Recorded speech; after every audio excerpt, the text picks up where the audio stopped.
ضاع منهم شنطة دهب في شرم الشيخ وعملوا ثروة من السوشيال ميديا وبقوا من أشهر البلوجرز على الساحة. حكاية العيلة الفرفوشة دينا ورمضان، إزاي اتشهروا وحققوا المكاسب دي من السوشيال ميديا، وإيه علاقة عيالهم بشهرتهم؟ كل ده وأكتر هنعرفه مع بعض في الفيديو ده.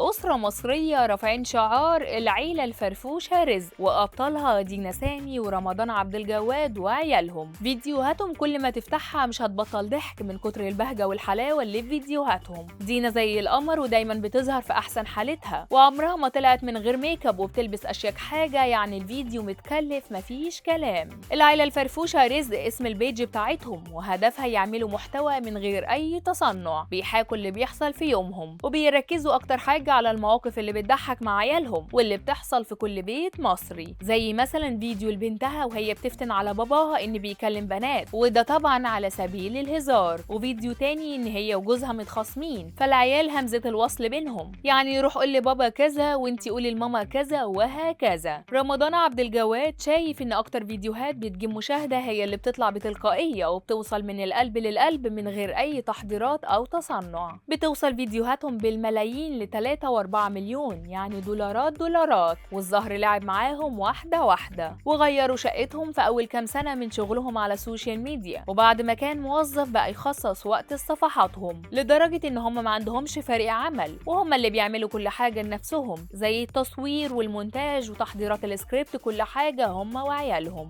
رمضان ودينا من سكان عين شمس، يعني أولاد بلد وجدعين، وبيحبوا يجاملوا أصحابهم وقرايبهم في زيارات، أو حتى اللي حابب يطلع معاهم بيطلع، يمكن يكونوا وش السعادة عليهم. دينا ورمضان غيروا شقتهم واتنقلوا من عين شمس وراحوا مكان شكله أنضف وأحلى، ما هم لازم يعيشوا حياة الأغنياء برضو، هم تعبوا، يعتبر من أقدم اليوتيوبرز والبلوجرز اللي طلعوا. دينا عندها حلم ونفسها تحققه، زي إنها تمثل أي حاجة كوميدي، وفعلا طلعت في فيلم ومسلسل رمضاني قبل كده، ونفسها كمان تعمل برنامج كوميدي أو مقالب. دينا أوقات كتير بتدخل باباها ومامتها في فيديوهاتهم وقت ما كانوا ساكنين قريب منهم، يعني فجأة يطلعوا يمثلوا معاهم ويعملوا محتوى بيلف السوشيال ميديا من كتر ما هو بيمثل حال البيوت كلها، زي مثلا انت مزعل بنتي ليه، والفيديو يلف في حتة الخناقات وتدخل الأهل. دينا ورمضان حققوا نجاح كبير وقدروا يوصلوا لأكتر من فئة، وصفحتهم بتجيب إعلانات كتير، سواء لبس أو أجهزة كهربائية أو حتى لبس العيال والمايوهات وغيرها من الإعلانات، يعني الفلوس بقت زي الرز معاهم في الكام سنة الأخيرة. مش بس كده، دينا ورمضان بقى يسافروا كل سنة في مكان شكل، وآخرهم في شرم الشيخ واللي حصل فيها مشكلة ونسيوا شنطة دهب فيها، بس عرفوا يرجعوها والدهب بات في حضنها. شاركنا وقول لنا انت من متابعي العيلة الفرفوشة رزق ولا لا؟